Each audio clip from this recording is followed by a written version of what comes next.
அருமையான தேவனுடைய பிள்ளைகளே, தாய்க்கு அன்பு வத்தி போகுமா? தனது பிள்ளையை அவள் மறப்பாளா? அவள் மறந்தாலும் நான் உன்னை மறப்பதில்லை என்று வேதவசனம் சொல்லுகிறது. தாய்க்கு அன்பு வத்தி போகாது. அருமையான தேவனுடைய பிள்ளைகளே, தாயின் அன்பு தன் பிள்ளைகள் மீது இருந்து கொண்டே இருக்கும்.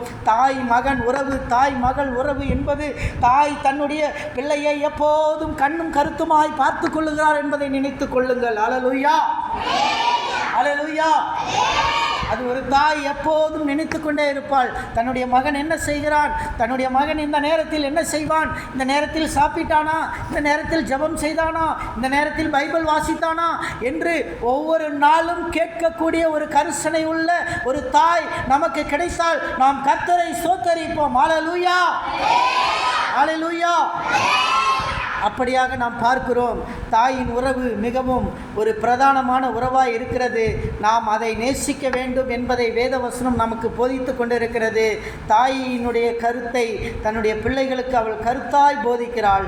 அந்த கருத்திலே அவன் ஞானத்தை அடைகிறான் என்று உபாகமம் புஸ்தகம் 6:4-7 இருக்கிறதை நாம் பார்க்கிறோம். அதே போல் நீதிமொழிகள் 1:8 படிக்கிறேன் பாருங்கள். நீதிமொழிகள் 1:8 வாசியுங்கள். யாராவது ஒருத்தர் நீதிமொழிகள் 1:8. என் மகனே, நீ தகப்பனுடைய புத்தியை கேள், தாயின் போதகத்தை தகப்பன் எப்பயும் புத்தி மட்டும் சொல்லி விட்டுருவான். சும்மா பின்னாடி உட்காந்துக்கிட்டு தகப்பன் ஒவ்வொன்றுக்கும் எப்படி பண்ணுறா இப்படி பண்ணுறான்லாம் சொல்ல மாட்டான். அவன் புத்தியை சொல்லி விட்டுருவான். தாய் தான் என்ன பண்ணுவாங்க, தாய் போதகம் பண்ணுவாங்க. அல்லேலூயா. மகனுக்கு தாய் தான் போதகம் பண்ணுவாங்க. தகப்பன் அப்படி இல்லை. எப்படிடா இருக்க, நல்லா படிடா, ஓகேம்மா நல்லா படிப்பா, பாய் அப்படின்றவாங்க தந்தை. தாய் என்ன செய்வாங்க, உட்காந்து ஒழுங்கா செஞ்சியா, 10 மணிக்கு பண்ணியா, ஒழுங்கா பைபிள் வாசித்தியா, சீக்கிரம் போய் பைபிள் வாசி. இதெல்லாம் தாய் தான் அந்த போது நீ சொல்ல முடியும். அல்லேலூயா, அல்லேலூயா.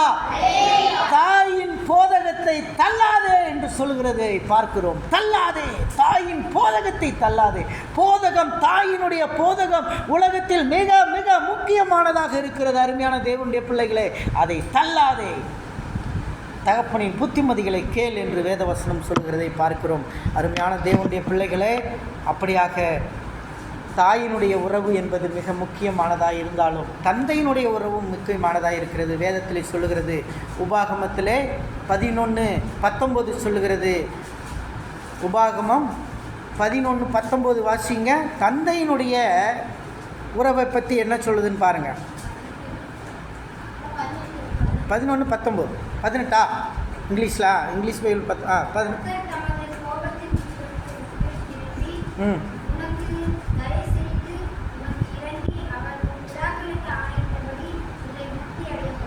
அல்லேலூயா. தகப்பனுக்கு என்ன பிளஸ்ஸிங் கொடுத்தாரோ அதே பிளஸ்ஸிங்கை பிள்ளைகளுக்கு கொடுப்பார். அல்லேலூயா, அல்லேலூயா. அப்போ தகப்பனுடைய உறவு மகனுக்கு மிக முக்கியமானது. தகப்பனுடைய பிளஸ்ஸிங்கை பிள்ளைகளுக்கு கொடுப்பாரு. அது கொடுக்கும்போது 1 மடங்காக கொடுக்க மாட்டார், 4 மடங்காக கொடுப்பார். அல்லேலூயா, அல்லேலூயா.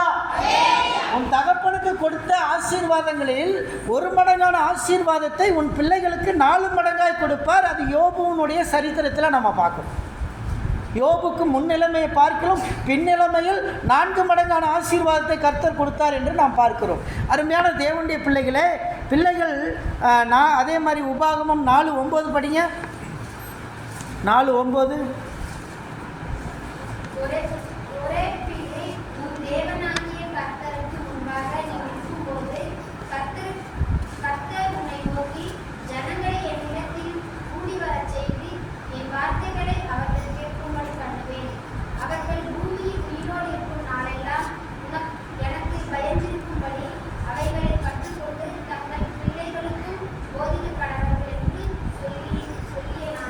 இங்கே பாருங்கள், மோசேக்கு கர்த்தர் சொல்லுகிறார், பிள்ளைகளுக்கு பெற்றோர்கள் நீங்கள் போதிக்கிறது அவர்கள் வாழ்நாள் எல்லாம் அவர்கள் பிள்ளைகளுக்கு போதிக்க வேண்டும் என்று அங்கே சொல்லுகிறதை நாம் பார்க்கிறோம். ஆகவே தகப்பனுடைய போதனையை என்றைக்கும் நாம் கேட்டுக்கொள்ள வேண்டும் என்று வேதவசனம் இங்கே சொல்லுகிறதை, கர்த்தரால் சொல்லப்படுகிறதை நாம் பார்க்கிறோம். இங்கே கர்த்தர் எப்படி மோசேக்கு போதித்தாரோ அதே காரியத்தை மோசே தன்னுடைய பிள்ளைகளுக்கு போதிக்க வேண்டும் என்று கர்த்தர் சொல்லுகிறார். தன்னுடைய பிள்ளைகள் அதற்கு கீழ்ப்படிய வேண்டும். பிள்ளைகள் எதிர்காலத்தில் அவர்கள் பிள்ளைகளுக்கு அதை போதிக்க வேண்டும். அல்லேலூயா, அல்லேலூயா. அப்படியாக ஆண்டவர் இந்த 2 விதமான ட்ராக்கை அங்கே ரெடி பண்ணி இருக்கிறத நம்ம பார்க்குறோம். தந்தையினுடைய உறவு மிக முக்கியமானது. அது தேவனுடைய கட்டளையாக இருக்கிறது. தேவனுடைய கட்டளையை நாம் கீழ்ப்படிந்தால் நம்முடைய பெற்றோருக்கு கீழ்ப்படிவோம் என்று அதே உபாகமம் 6:20 சொல்லப்பட்டிருக்கிறதை நாம் பார்க்கிறோம். அடுத்ததாக யோவான் 5:19 சொல்லுகிறது, பிதாவுக்கு எப்படி இயேசு கிறிஸ்து கீழ்ப்படிந்தாரோ அப்படியே நாமும் அவருக்கு கீழ்ப்படிய வேண்டும் என்று வேதவசனம் சொல்லுகிறதை நாம் பார்க்கிறோம். அப்பா மகன் உறவிலே ஆண்டவராகிய இயேசு கிறிஸ்துவையும் பிதாவையும் எடுத்துக்கொள்ளுங்கள். பிதா கிழித்த கோட்டை தாண்டாமல் இயேசு கிறிஸ்து வாழ்ந்ததை நாம் பார்க்கிறோம். பிதா என்ன சொன்னாரோ அதையே செய்தார். பிதா எப்படி நடக்க வேண்டும் என்று சொன்னாரோ அதை மீறி ஒரு எல்லளவும் இயேசு கிறிஸ்து மாறவில்லை. தன்னுடைய தந்தையாகிய பிதா சொன்ன வார்த்தைகளுக்கெல்லாம் கீழ்ப்படிந்து அதன்படி அவர் எல்லா காரியங்களையும் செய்தார் என்று பார்க்கிறோம். அருமையான தேவனுடைய பிள்ளைகளே, இன்னைக்கு நீங்களும் அப்படியாக உங்களுடைய தகப்பன் தாயினுடைய பேச்சுக்கெல்லாம் கீழ்ப்படிந்து பெற்றோருக்கு பிடிச்ச பிள்ளைகளாக இருக்கணுமா? வேதவசனம் சொல்லுது அப்பா அம்மாவுக்கு பிடிச்ச பிள்ளைகளாக இருக்கணும். யூதா 8:14 சொல்லுது அப்பா அம்மாவுக்கு பிடித்த பிள்ளைகளாக இருக்கணும், அவங்கள கோபமூட்டுற பிள்ளைகளாக இருக்கக்கூடாது அப்படி என்று சொல்லி யூதாவின் புஸ்தகம் ஜூட், அதாவது என்ன சொல்கிறது, நியாயாதிபதிகளின் புஸ்தகம் 8:14 சொல்லுது எப்படி இருக்கணும்? பிடிச்ச பிள்ளைகளாக இருக்கணும். யாருக்கு பிடிச்ச பிள்ளைகளா? பெற்றோருக்கு பிடிச்ச பிள்ளைகளாக இருக்கணும். பெற்றோருக்கு பிடிச்ச பிள்ளைகளாக நம்ம வாழணும். பைபிள் வசனத்தில் எல்லாம் சொல்லியிருக்கு. நம்ம எப்படி வாழணுன்றதை பைபிள் தெளிவாக சொல்லியிருக்கு. நம்முடைய பிள்ளைகளை நம்ம எப்படி வளர்த்தணும் அப்படின்றதையும் சொல்லியிருக்கு. சில டிசிப்ளினரி மெஷர்ஸை நம்ம சொல்லணும். அதை பாருங்கள், நீதிமொழிகள் 1:8 என்ன சொல்லுது? என் மகனே தாயின் போதகத்தை தள்ளாதே. நீதிமொழிகள் 2:1 என்ன சொல்லுது? நீதிமொழிகள் 2:1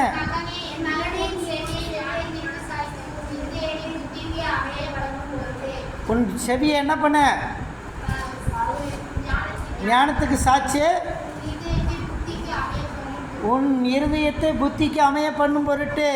அடுத்து நீதிமொழிகள் 13:24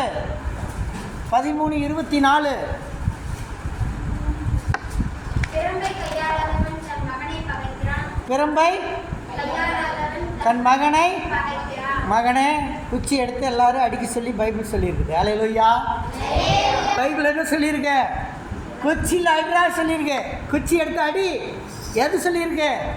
பைபிள் சொல்லியிருக்கு. உங்களை அப்பா எடுத்து குச்சியில் அடித்தாருன்னா பிரம்பை நீ கையாளன்னா உன் மகன் உனக்கு எதிரியாக வருவான். பைபிள் அதான் சொல்லுது. குச்சி எடுத்து நல்லா முழங்காலுக்கு கீழே நல்லா அடின்னு சொல்லுது வேதவசனம். அல்லேலூயா, அல்லேலூயா. பிரம்பை கையாளாதவன் தன் மகனை பகைக்கிறான். பிரம்பை கையாளு. இன்னைக்கு சிறு வயதில் குச்சி எடுத்து நம்ம அடிக்கலைன்னா அந்த பிள்ளை பெருசானாலும் அதான் அடியாத மாடு படியாதுன்னுவான். அதனால் அம்மா நம்மளை அடித்தாலும் அது பிளெஸ்ஸிங் தான்.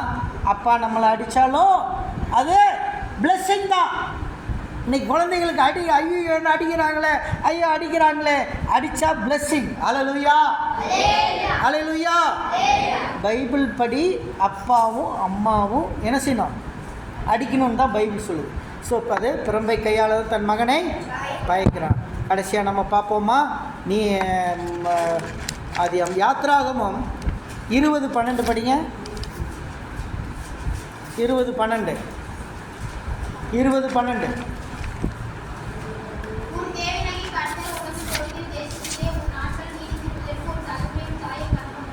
உன் தகப்பனையும் தாயையும் கனம் பண்ணுவையாக. இதுதான் டிசிப்ளின். டிசிப்ளின்னா என்ன? அப்பா அம்மாவை கனம் பண்ணணும். அப்பா அம்மாவை கனம் பண்ணணும், ரெஸ்பெக்ட் பண்ணணும். மனசுக்குள்ளே அந்த ரெஸ்பெக்ட் வந்துச்சுன்னு வச்சுக்கோங்களேன், நம்ம உயர்வோம். நான் என்னுடைய தந்தைக்கு ரொம்ப ரெஸ்பெக்ட் கொடுத்தேன், என்னுடைய தாய்க்கு ரொம்ப ரெஸ்பெக்ட் கொடுத்தேன். அதனால தான் இன்றைக்கி இந்த உலகம் எனக்கு ரெஸ்பெக்ட் கொடுத்துட்ருக்கு. அல்லேலூயா, அல்லேலூயா. அந்த மரியாதை தான் இந்த உலகம் நமக்கு கொடுக்கிறது. அந்த மரியாதையை நாம் எடுத்துக்கொள்ள வேண்டும். ஆதியாகமம் புத்தகம் 18:9. பிள்ளைகள் என்ன செய்யணும்? அப்பா அம்மா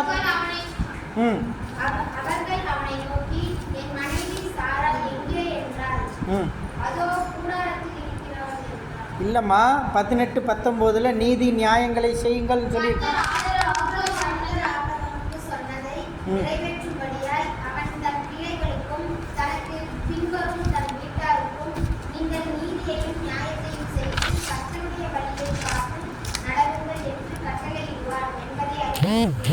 பார்த்தீங்களா? நம்ம என்ன செய்யணும்? பிள்ளைங்க நீதி நியாயத்தை செய்யணும். எந்த இடத்துல இருந்தாலும் என்ன செய்யணும்? நீதியை செய்யணும். பிள்ளைங்க நியாயத்தை செய்யணும். Wherever you go, whichever your professional, your profession may different. இங்கே உட்காந்துருக்கிற ஒவ்வொருத்தருடைய ப்ரொஃபஷன் வேறு மாதிரி இருக்கலாம். ஒவ்வொருத்தருக்கும் ஒவ்வொரு விதமான வேலையாக இருக்கலாம், ஒவ்வொரு விதமான பணியாக இருக்கலாம். ஆனால் எந்த பணியில் இருந்தாலும் நீதியையும் நியாயத்தையும் செய்ய வேண்டும். அல்லேலூயா, அல்லேலூயா. ஒரு நரி இருந்தது காட்டில். நரியும் பூனையும் இருந்தது. ஒரு சின்ன வேடிக்கையான கதையை சொல்லி நான் முடிக்கிறேன். ஒரு நரியும் பூனையும் இருந்தது காட்டில். அந்த நரி அநேக நேரங்களில் சொல்லிச்சு, எனக்கு 1000 தந்திரங்கள் தெரியும், 100 தந்திரங்கள் எனக்கு தெரியும். எந்த தந்திரத்துலையும் நான் என்ன செய்வேன்? நேக்கா என்ன செய்வேன்? தப்பிச்சிருவேன். நேக்கா என்ன செய்வேன்? தப்பிச்சிருவேன். எனக்கு 100 தந்திரங்கள் தெரியும் என்று அந்த நரி தன்னை தாமே பெருமையாய் பேசிக்கொண்டது. நான் எல்லாத்திலும் தாழ்ந்துள்ளவன், நான் நன்றாக படிப்பேன், நான் நன்றாக ஓடுவேன், நான் நன்றாக எல்லா காரியத்தையும் செய்வேன், எல்லா திறமையும் எனக்கு இருக்கிறது என்று சொல்லி இந்த நரி தன்னுடைய தந்திரங்களை குறித்து ரொம்ப திறமையாக சொல்லிக்கிட்டே இருந்துச்சு. பயங்கர திறமையை சொல்லிச்சு, எனக்கு எல்லாம் இருந்தது. இந்த பூனை சொல்லிச்சு, எனக்கு எதுவும் இல்லை, எனக்கு ஒரே ஒரு தந்திரம் மட்டும்தான் தெரியும், அது மட்டும்தான் எனக்கு இருக்குது, அந்த ஒரு தந்திரம் மட்டும்தான் எனக்கு தெரியும் அப்படின்னு பூனைக்குட்டி சொல்லிச்சு. இங்கே 2 பேருமே காட்டில் ஒன்றா வாழ்ந்துக்கிட்டு இருக்கிறாங்க.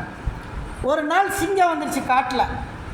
சிங்கம் வந்து எப்படியாவது இந்த பூனையையும் இந்த நரியும் பிடிக்கிறதுக்காக வருது. வந்த உடனே பூனை வேகமாக மடன்னு ஒரு மரத்து மேலே ஏறி கிளையில் போய் உட்காந்துருச்சு. நரினால் ஏற முடியல. நரி 100 தந்திரத்தை வச்சுட்டு யோசிக்குது, இந்த தந்திரத்தை பண்ணலாமா, அந்த தந்திரத்தை பண்ணலாமா, அதை பண்ணலாமா, இதை பண்ணலாமான்னு யோசித்து கடைசியில் எந்த முடிவும் எடுக்காமல் சிங்கத்துக்கிட்ட மாட்டிச்சு. சிங்கத்துக்கிட்ட மாட்டினோன்னா சிங்கம் அதை கொன்றுச்சு. இந்த கதையிலேருந்து என்ன தெரியுது தெரியுமா? நமக்கு கடவுள் என்னத்தை கொடுத்துருக்கிறாரோ அதை வச்சு முன்னேறதுக்கு வழியை பாரு. அல்லேலூயா, அல்லேலூயா. எனக்கு அது தெரியும் இது தெரியும் நம்மளை பெருமைப்படுத்திக்காத. என்ன தெரியுமோ தெரிஞ்சதை வச்சு வாழ்க்கையில் முன்னேறதுக்கு பார்த்துக்கோ பிள்ளைகள். இதுதான் கடவுள் கொடுத்த கிஃப்ட்டு. எந்த கிஃப்டை கடவுள் உனக்கு கொடுத்துருக்காரோ அந்த கிஃப்டை பயன்படுத்தி இந்த உலகத்துக்கு நீதியையும் நியாயத்தையும் செய்யுங்க. கர்த்தர் உங்களை ஆசீர்வதிப்பாராக. தேவனுடைய பிள்ளைகளை, இப்படியாக தேவ பிள்ளைகள் இன்றையிலிருந்து நாம் கேட்டுக்கொண்ட இந்த செய்தியின்படி நம்மை தயார் செய்து கொள்வோம், நம்ம பணித்து கொள்வோம். எல்லாரும் முழங்கால் படியிடுவோமா? எல்லாரும் முழங்கால் படியிடுவோமா? நாம் நம்முடைய ஜெபத்தில் இன்றைக்கு நம்முடைய ஒழுக்கங்களுக்காக ஜெபிக்கிறோம். அதே போல் நமக்கு சில ஜெப குறிப்புகள் சபையிலே ஜெபிக்கும்படியாய் வந்துள்ளன. அந்த ஜெப குறிப்பிலே சேலத்தில் இருக்கக்கூடிய ரோஷினி என்ற ஒரு பாப்பா, அவர்கள் கல்லூரியிலே படித்து கொண்டிருக்கிறார்கள். அவர்கள் ஒரு இந்து குடும்பம். தந்தை அந்த மகளோடு பேசுவதில்லை. அந்த குடும்பத்திலே பயங்கர பிரச்சனை இருக்கிறது. அதற்காக ஜெபிக்கும்படியாக கேட்டுக்கொண்டிருக்கிறார்கள். அந்த சகோதரி சாந்தி என்பவர் ஜெபிக்கும்படியாக கேட்டுக்கொண்டிருக்கிறார்கள். அவர்களுடைய அக்கா வீட்டுக்காரருக்கு பிரெயினில் ஒரு பிளாக்கேஜ் இருக்குது. அதுக்காக ட்ரீட்மெண்ட்டெல்லாம் எடுத்துட்டாங்க. மறுபடியும் அவர் குடி போதையில் வரக்கூடாது என்று அவருக்காக ஜெபிக்கும்படியாக கேட்டுக்கொண்டார்கள். யாராவது ஒருவர் அதற்காக ஜெபிக்கும்படி அன்போடு கேட்டுக்கொள்கிறேன். அந்த குடும்பத்துக்காக யாராவது ஒருவர் ஜெபியுங்கள். யாராவது ஒருத்தர் ஜெபம் பண்ணுங்கப்பா. சகோதரி சாந்தி, அந்த ரோஷினி பாப்பாக்காக யாராவது ஒருவர் ஜெபிக்கும்படி அன்போடு கேட்டுக்கொள்கிறேன்.